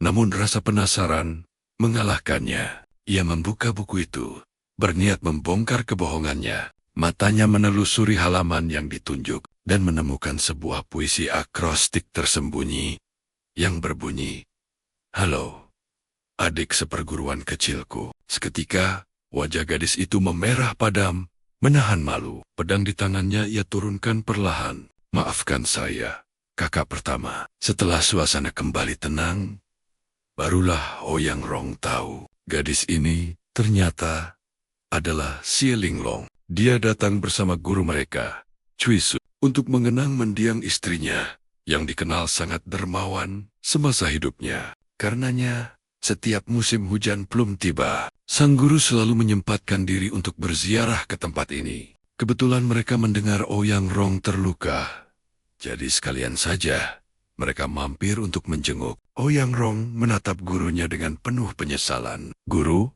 murid baik-baik saja." Mengenai insiden di Luoyang, saat murid menyinggung Putri Changgel, guru pasti sangat kecewa, bukan? Namun di luar dugaan, Cui Sun justru menggeleng dengan tegas. "Justru sebaliknya, tindakanmu itu sudah sangat benar. Guru sangat bangga memiliki murid sepertimu. Jika kau tak punya integritas, barulah guru akan kecewa berat. Guru harap selama kau bertugas di Kabupaten Longcheng, kau akan terus memegang teguh prinsip kejujuran itu." Ouyang Rong tertegun mendengar kata-kata itu. Kini ia sadar, alasan jabatannya sebagai bupati masih aman. Meski telah menyinggung Putri Changgel, Chang berkuasa. Pastilah berkat campur tangan gurunya yang melindunginya dari bayang-bayang. Melihat suasana menjadi sedikit berat, Chen Shuyuan segera mengalihkan topik. Ia tersenyum manis pada Xie Linglong. "Tadi, waktu bertemu dengan dia tidak macam-macam denganmu, kan?" Ouyang Rong langsung mengerti situasinya. Pantas saja, adik seperguruan tiba-tiba menyerbu kamarku. Ternyata ini semua ulah Bibi Shen yang ingin menjodohkan kami. Xie Linglong menjawab sopan sambil menunduk. "Tidak sama sekali, kakak. Justru sayalah yang lancang menyinggung kakak karena salah paham." Ouyang Rong tersenyum menenangkan. "Tidak perlu merasa bersalah. Kita sudah lama tidak bertemu. Wajar jika tidak saling mengenali." Ia lalu mempersilakan mereka untuk menikmati hidangan ringan yang telah tersedia. Diam-diam, Ouyang Rong menarik Bibi Shen ke sudut ruangan dan berbisik tajam. "Bibi pasti sudah membicarakan perjodohan itu dengan guru, kan?" Bibi Shen mencoba mengelak dengan wajah pura-pura polos. "Kalau kau tidak setuju, mana mungkin Bibi berani bicara macam-macam." Tapi melihat raut panik dan rasa bersalah di wajah Bibi Shen, Ouyang Rong tahu tebakannya 100% benar. Bibi memaksakan kehendak seperti ini sama sekali tidak baik. Terlebih lagi, Bibi jelas-jelas meremehkan selera adik seperguruanku. Seleranya sudah pasti sangat tinggi. Ditambah lagi pertemuan pertama kami saja sudah ternodai oleh insiden tadi. Citraku di matanya pasti hancur berantakan. Dan benar saja, firasat Ouyang Rong terbukti. Di ruangan lain, Xie Lingjiang tengah mencurahkan isi hatinya pada sang ayah. "Ayah, kakak seperguruan ternyata sedikit berbeda dari yang kubayangkan. Kukira dia orang yang serius dan satu frekuensi denganku. Tapi entah kenapa, dia terasa aneh. Terlihat serius, Namun di saat yang sama, juga tidak. Tak disangka, ayahnya justru tertawa kecil mendengar keluhan itu. Bukankah itu malah bagus? Bayangkan, jika kalian berdua sama-sama kaku, rumah tangga kalian pasti akan sangat membosankan. Setelah mendengar ceritamu, ayah malah merasa kalian berdua semakin cocok. Tapi tentu saja, tidak perlu terburu-buru. Kita bisa bicarakan ini lagi nanti. Shesun lantas mengalihkan pembicaraan. Raut wajahnya seketika berubah serius. Bagaimana pendapatmu tentang paman guru yang kita temui kemarin? Rasanya aneh mereka memilih untuk mengasingkan diri di Kabupaten Longcheng yang kecil ini. Ucapnya sambil mengelus jenggot. Tatapannya menerawang jauh. Siapa sebenarnya yang diuntungkan dari semua ini? Sulit untuk mengatakannya. Satu-satunya yang bisa kita lakukan adalah menjalankan tugas sebagai pejabat yang baik. Ingat, jangan pernah lengah sedikit pun. Air di Kabupaten Longcheng ini sangatlah dalam dan keruh. Dia menatap putrinya tajam. Satu Allahi, jangan beritahu kakak seperguruanmu tentang paman guru. Kecuali jika paman guru sendiri yang mengizinkannya. Nanti, berikan surat tulisan tangan ini padanya. Dia akan mengerti begitu membaca isinya. Ling Jiang menerima surat itu dengan raut wajah bingung. Jadi, ayah ingin aku tetap tinggal di sini. Hesun menjawab dengan nada canggung. Tangannya menggaruk kepala yang sama sekali tidak gatal. Anggap saja kau menjadi penasihat pribadi untuk kakakmu itu. Dia membutuhkan seseorang yang bisa dipercaya di sisinya. Ling Jiang sontak melayangkan protes keras. Dia sadar betul, ini bukan sekadar tugas penasihat, melainkan bagian dari skenario perjodohan yang telah dirancang oleh ayahnya. Melihat putrinya yang mulai naik pitam, Shesun hanya bisa tersenyum canggung, berusaha menenangkannya. Sementara itu, di sudut kediaman yang lain, Bibi Shen tak henti-hentinya membujuk Ouyang Rong dengan nada memaksa. Dan jangan sampai kau tidak tahu diuntung. Wan Wan itu gadis yang sempurna, cantik, pintar, dari keluarga terpandang. Jauh lebih baik dari calon istrimu di masa kecil dulu. Bibi Shen bergidik ngeri saat teringat masa lalu kelam itu. Anak itu adalah serigala berbulu domba, masih kecil, tapi sudah tega menusukkan jarum ke tubuhmu, hingga kau terluka parah. Dan saat ketahuan, dia malah berkelit, mengatakan itu semua ulah monyet peliharaan. Benar-benar licik. Ouyang Rong mengerutkan kening, mencoba menggali ingatannya yang terkubur. Anehnya, dia sama sekali tidak bisa mengingat insiden dengan calon istri masa kecilnya itu. Namun, jika cerita Bibi Shen memang benar, maka gadis kecil itu jelas memiliki bibit psikopat sejak dini. Gadis gila, batinnya. Ting, tiba-tiba, sebuah notifikasi sistem muncul. Poin pahalanya berkurang 10 poin. Ouyang Rong sontak terbelalak kaget. Tunggu, apa salahku? Protesnya dalam hati. Setelah guru Shesun dan rombongannya pamit, Ouyang Rong duduk merenung, mencoba menganalisis kejadian barusan. Sudah jelas Bibi Shen yang bercerita bahwa gadis kecil itu mencoba membunuhku. Aku hanya membatin kalau dia psikopat. Apa bahkan mengakui kejahatan orang lain dalam hati pun dilarang? Sistem macam apa ini sebenarnya? Dia menghela napas panjang, mencoba menerima nasib. Sudahlah, lebih baik aku fokus mencari pahala sebanyak mungkin. Selama pemasukan lancar, potongan kecil seperti ini tak akan jadi masalah. Dengan tekad baru, Ouyang Rong segera memanggil Yan Liao. Dia meminta untuk diantarkan ke kediaman orang yang telah menyelamatkan pemilik tubuh ini dari bencana banjir. Ini adalah hutang nyawa yang harus dibayar. Setibanya di sebuah rumah sederhana, berdinding anyaman bambu, Ouyang Rong mendapati seorang pria terbaring lemah di atas dipan kayu. Kondisinya sungguh memprihatinkan. Yan Liu berbisik pelan. Namanya Liu Ashan. Tuan, dia menderita penyakit kutukan yang tak ada obatnya. Seketika, raut wajah Ouyang Rong berubah serius. Ouyang Rong tahu, di zaman tanpa antibiotik dan vaksin, Tetanus sama saja dengan vonis mati. Di dunia ini, satu-satunya harapan untuk sembuh bergantung pada para kultivator Qi. Konon, ada 9 jalur mitologi utama yang mampu memberikan kekuatan magis. Salah satunya adalah teknik alkimia dari kaum Tois Utara dan Selatan. Mereka mampu meracik berbagai pil dewa penyembuh.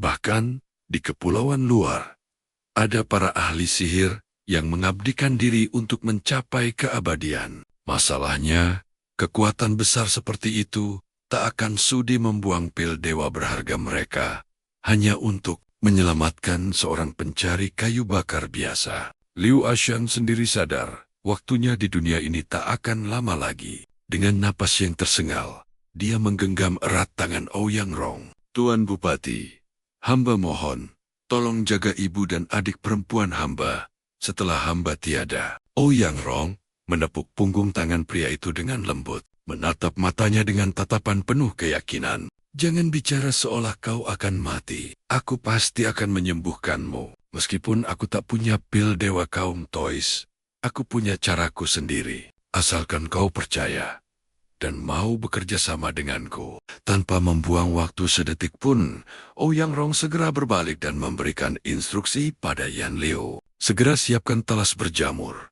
arang kayu, air tajin, dan minyak sayur dalam periuk tanah liat. Perintahnya terdengar aneh, membuat Ibu Liu menatapnya dengan tatapan penuh keraguan dan ketakutan. Tuan Bupati, apakah metode tak lazim ini sungguh akan berhasil? Ouyang Rong menebar senyum yang menenangkan. Tidak usah cemas, Bu. Percayalah padaku.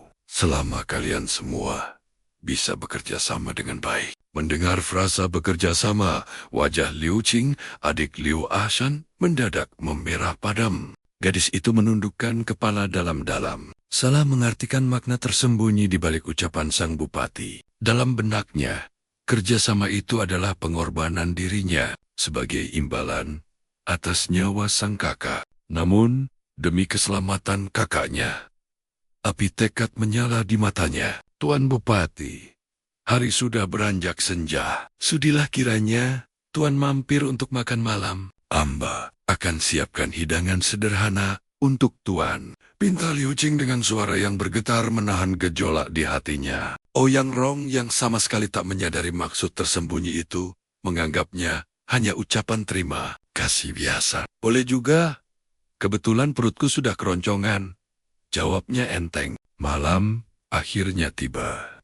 Di kamar tamu, Ouyang Rong tengah sibuk menghitung potensi poin pahala yang akan ia raih jika berhasil menyembuhkan Liu Ahsan. Kriei, pintu kamar terbuka perlahan. Liu Qing melangkah masuk dengan nampan di tangan. Namun, penampilannya malam itu sungguh tak biasa. Ia mengenakan jubah tidur tipis, bukan pakaiannya sehari-hari. Kening Ouyang Rong berkerut dalam. Kenapa kau memakai pakaian seperti itu? Tanpa sepatah kata pun, Liu Qing meletakkan nampan, lalu meniup padam satu-satunya lentera di ruangan. Seketika, kegelapan menyelimuti mereka. Detik berikutnya, terdengar suara gemerisik kain yang jatuh ke lantai. Di bawah cahaya bulan yang remang, Ouyang Rong melihat siluet gadis itu melepas jubahnya, menatapnya dengan ekspresi pasrah. Seketika, Ouyang Rong membeku di tempatnya. Tanpa pikir panjang, ia menyambar jubahnya sendiri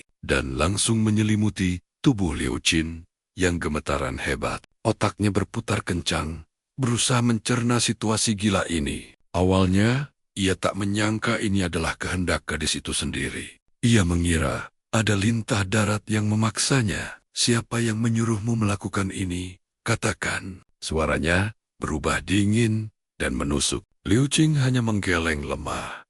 Bulir air mata mulai berlinang di sudut matanya. Tidak ada yang memaksa hamba, Tuan. Ini murni kehendak hamba. Selama Tuan mau menyelamatkan kakak, hamba rela. Apakah Tuan tidak menyukai hamba? Pengakuan polos itu bagai petir di siang bolong. Barulah Ouyang Rong tersadar sepenuhnya akan kesalahpahaman yang mengerikan ini. Tentu saja, seorang bupati muda dan berkuasa datang menawarkan obat mustahil, lalu dengan mudahnya menerima undangan makan malam.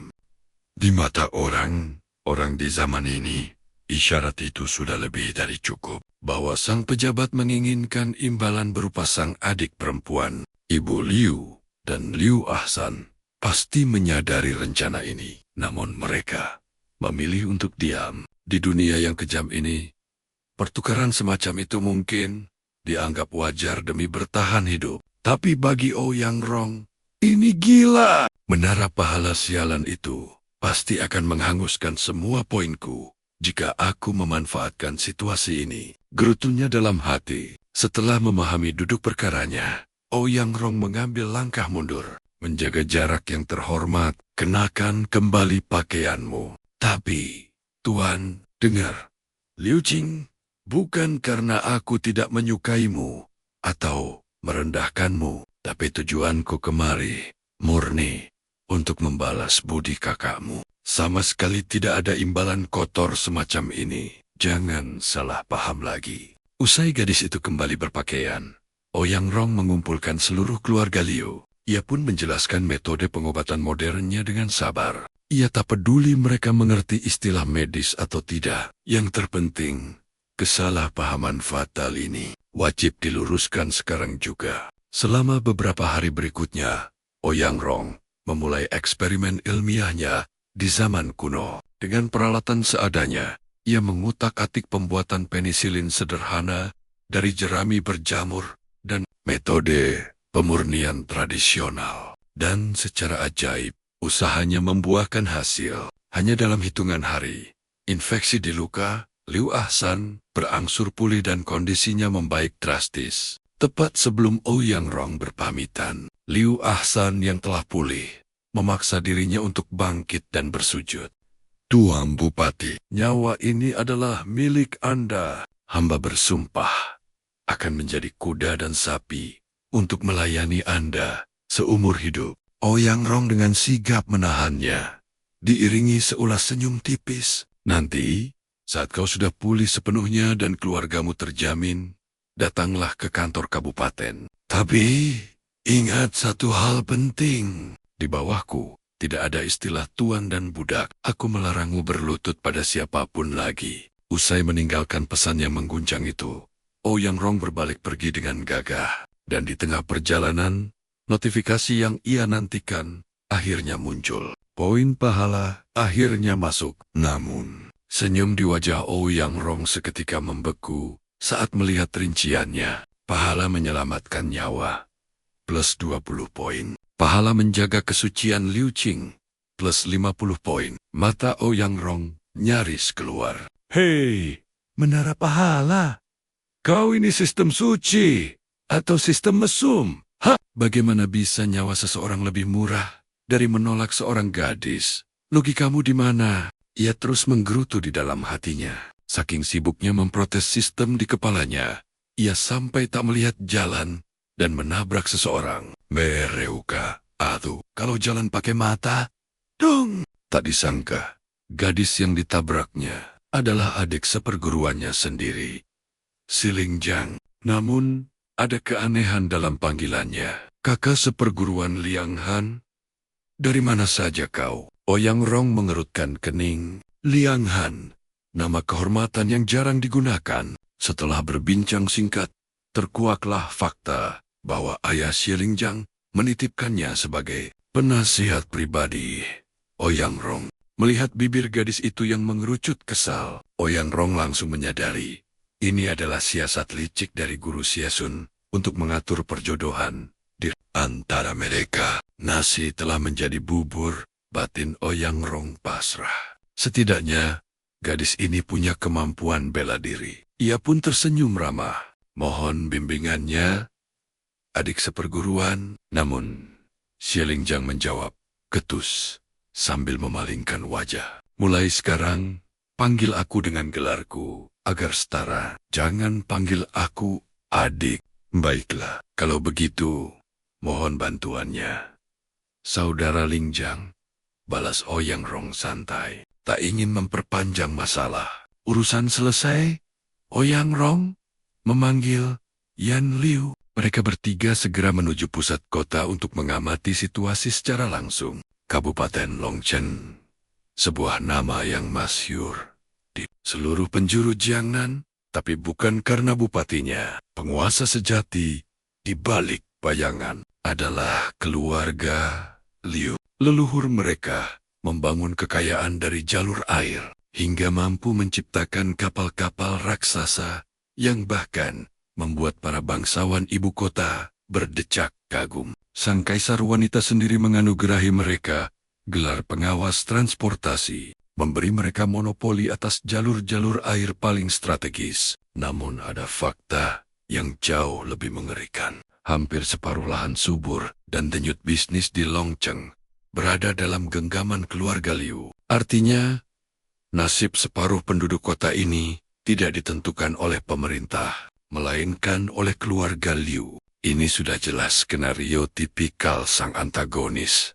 Gumam Ouyang Rong dalam hati. Jangan-jangan mereka hanya berpura-pura baik di depan rakyat. Yan Liu menunjuk ke kejauhan. Tuan benar sekali. Lihat tenda-tenda itu. Setiap kali banjir melanda, keluarga Liu akan mendirikan dapur umum untuk bersedekah. Rakyat pun memuja mereka layaknya dewa penyelamat. Mata Ouyang Rong menajam. Ular lokal yang sesungguhnya memanfaatkan bencana, lalu melempar remah-remah demi membeli simpati rakyat.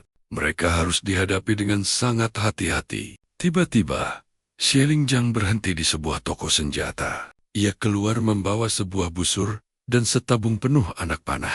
Ouyang Rong terheran. Untuk apa semua ini?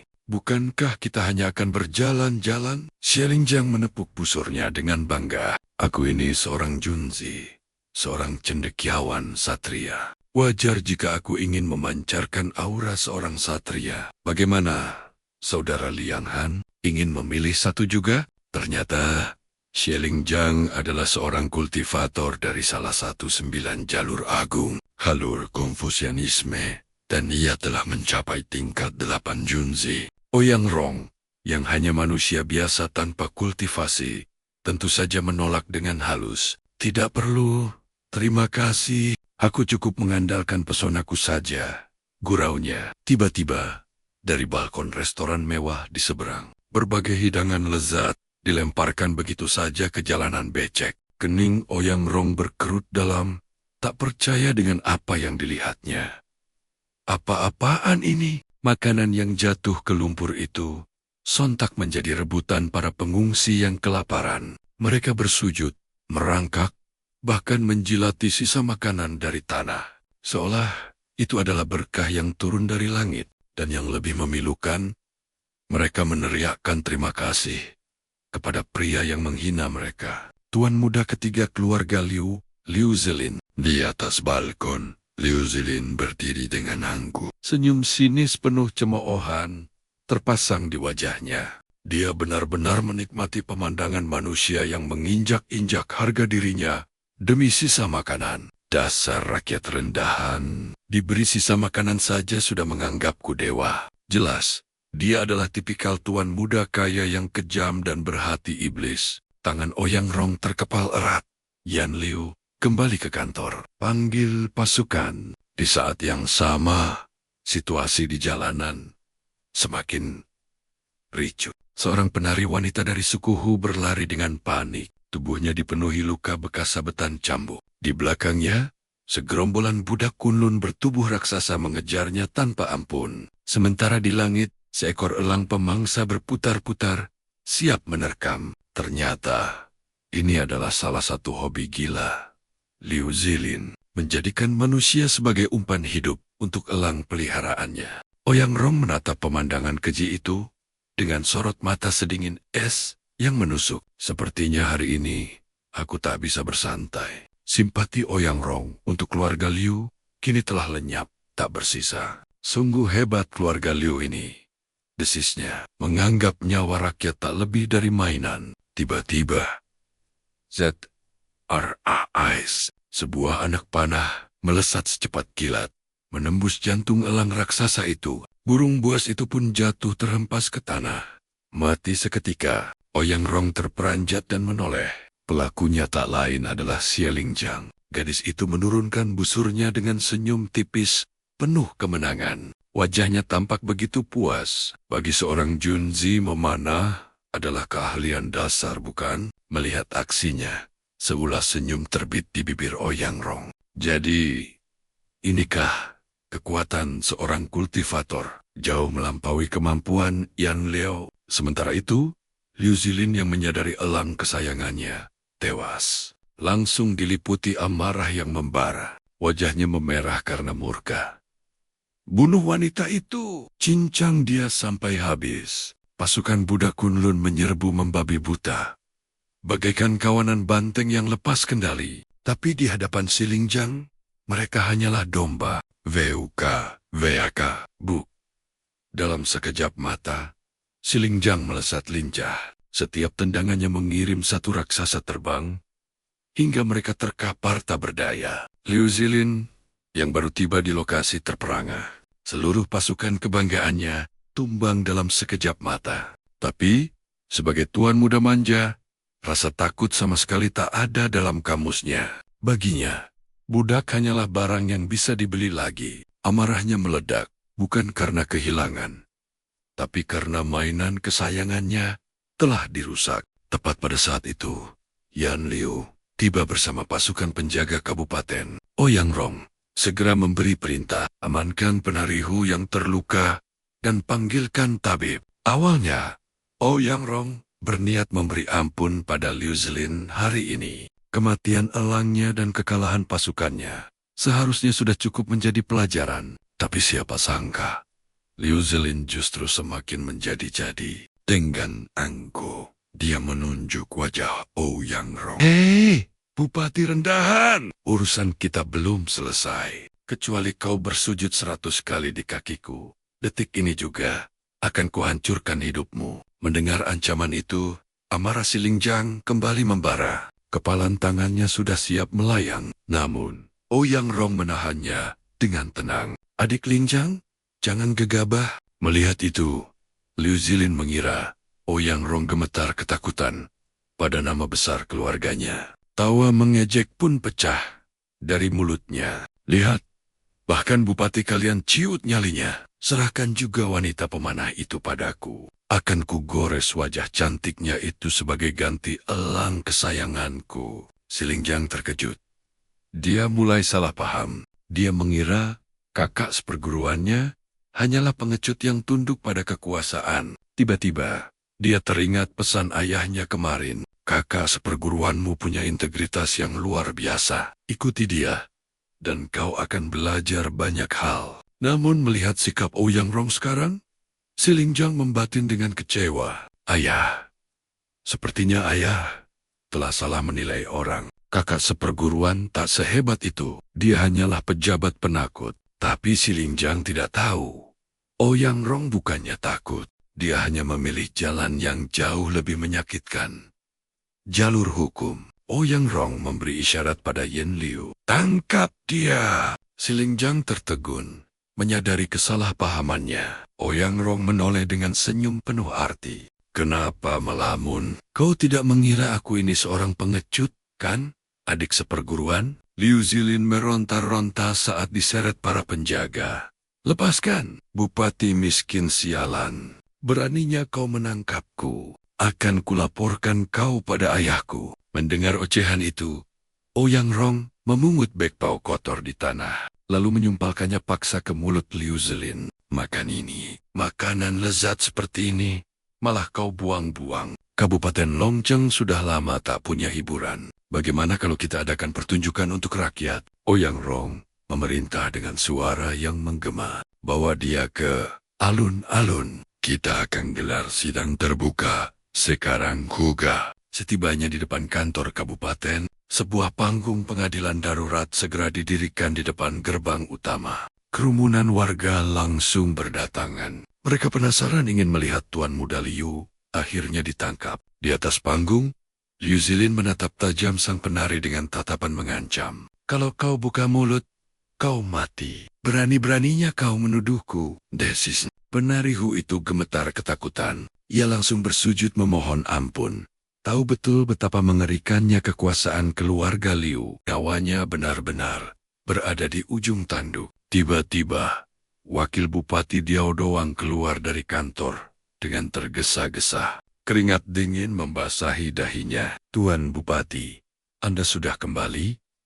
Kenapa tidak memberi kabar? Bawahan sudah lama sekali menanti Anda. Ngomong-ngomong, ada apa dengan pengadilan jalanan ini? Ouyang Rong melempar seringai dingin padanya. Senyumnya sama sekali tidak mencapai mata. Tuan Diao, terima kasih atas kerja keras Anda selama ini. Mulai hari ini, saya resmi bertugas kembali. Kebetulan, tadi aku menemukan sebuah kasus ketidakadilan. Jadi, kupilih tempat ramai ini untuk menegakkan hukum. Wajah Di Hao Doang langsung pucat pasi saat melihat terdakwanya adalah Liu Zelin, putra dari penyokong dana terbesarnya. Tuan Bupati, tidakkah ini sedikit berlebihan? Keluarga Liu adalah keluarga yang sangat terpandang. Kita bisa bicarakan ini baik-baik di dalam BRA. Ouyang Rong menggebrak meja dengan keras, membuat Diao Doang terlonjak kaget. Kenapa? Apakah Tuan Diao tidak tahu? Bahkan jika pangeran melanggar hukum, hukumannya sama dengan rakyat biasa. Atau menurut Anda, keluarga Liu lebih hebat dari hukum kerajaan? Mendengar ketegasan itu, Xilingjiang tersenyum bangga. Rasa hormatnya pada sang kakak seperguruan kembali membara. Hebat sekali. Kakak seperguruan. Ouyang Rong tak mau lagi buang-buang waktu. Dia langsung membuka persidangan. Siapa yang berada di bawah panggung? Apa keluhanmu? Namun, di bawah tatapan maut Liu Zelin, sang penari tak berani berkata jujur. Dengan suara bergetar dia berkata, tidak ada ketidakadilan, Tuan. Hamba yang bersalah. Hamba tidak berhati-hati dan menumpahkan minumannya. Hamba pantas menerima hukuman. Seketika, wajah Liu Zelin kembali sombong menatap Ouyang Rong. Mendengar itu, dia sendiri yang bilang tidak dizalimi. Lupakan saja masalah ini. Lepaskan aku sekarang. Wush! Dengan dingin Ouyang Rong melempar bangkai elang itu tepat ke muka Liu Zelin. Masih berani bilang tidak bersalah? Kau pikir siapa dirimu? Memerintah seorang pejabat. Saksi dan bukti sudah jelas. Masih mau mengelak? Ouyang Rong menggebrak meja lagi. Berlut! Namun Liu Zelin justru tertawa sinis. Tunggu. Sebentar. Aku ini murid sekolah negeri Zhou. Dan akhir tahun nanti, aku akan masuk Akademi Gua Rusa Putih.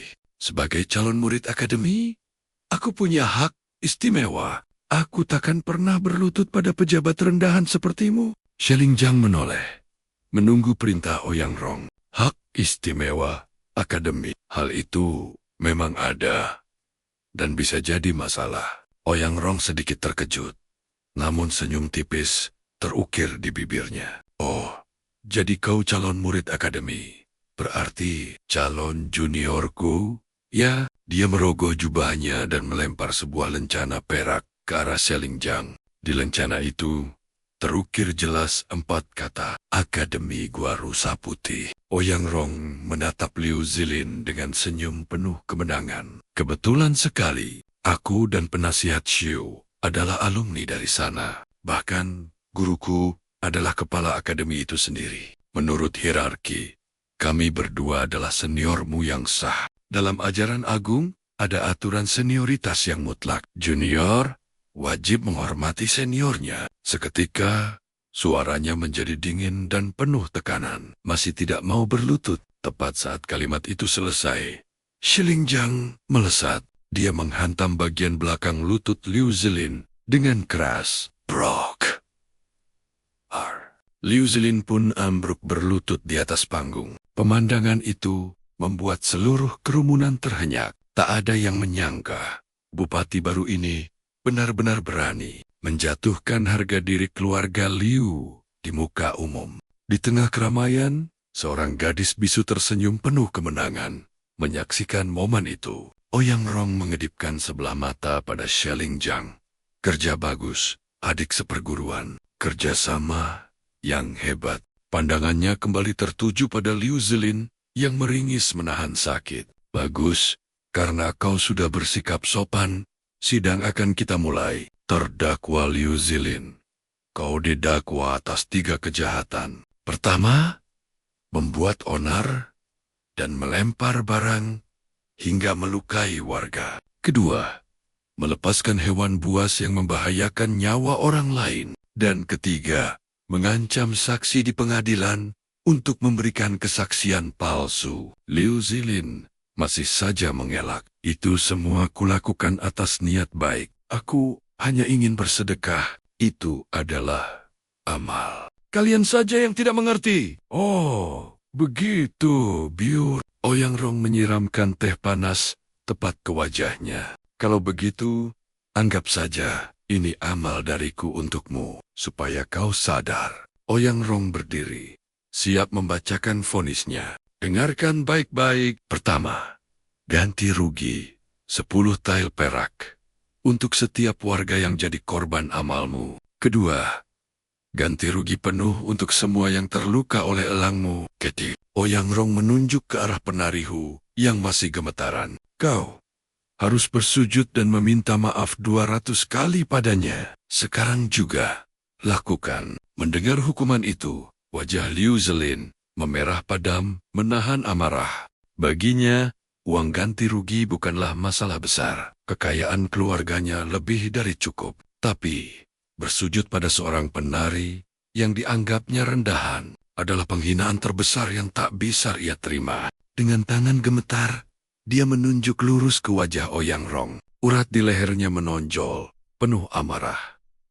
Dasar pejabat gila, kau pikir kau siapa? Beraninya kau mempermalukanku seperti ini di depan umum. Namun, Ouyang Rong tidak bergeming sedikit pun. Tatapannya sedingin es, seolah sedang melihat sampah yang harus disingkirkan. Tanpa membuang kata, dia memberi isyarat pada 2 orang kepercayaannya. Masih berani menghina pejabat di persidangan? Yan Liu, penasihat Xu, lakukan tugas kalian. Paksa dia, jika perlu. Melihat Yan Liu yang sangar dan Xialingjang dengan tongkatnya, nyali Liu Zilin langsung menciut. Keangkuhan yang tadi membara, kini lenyap tak bersisa. Dia mengangkat tangan, tanda menyerah. Suaranya bergetar menahan malu yang luar biasa. Tunggu.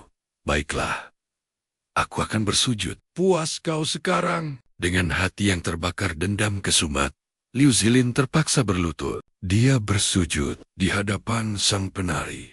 Sebuah pemandangan yang tak pernah terbayangkan oleh warga Longcheng seumur hidup mereka. Setelah keadilan ditegakkan, Ouyang Rong perlahan turun dari panggung darurat itu. Dia melangkah mendekati kerumunan, lalu berbicara dengan suara lantang yang menggema ke seluruh penjuru. Dengarkan baik-baik kata-kataku hari ini. Aku datang ke Longcheng bukan untuk bermain-main. Aku di sini untuk mengatasi banjir, memberikan bantuan bencana, dan yang terpenting, menegakkan keadilan untuk kalian semua. Tepat saat kalimat terakhir itu terucap, sebuah keajaiban pun terjadi. Seberkas aura keemasan yang agung tiba-tiba memancar dahsyat dari tubuh Ouyang Rong. Cahaya itu melesat lurus ke angkasa, merobek selubung awan kelabu yang menyelimuti kota. Sinar mentari pun menerobos masuk, menyorot langsung ke sosok sang bupati, menciptakan siluet pahlawan yang begitu agung. Para warga yang telah lama menderita di bawah tiran dan bencana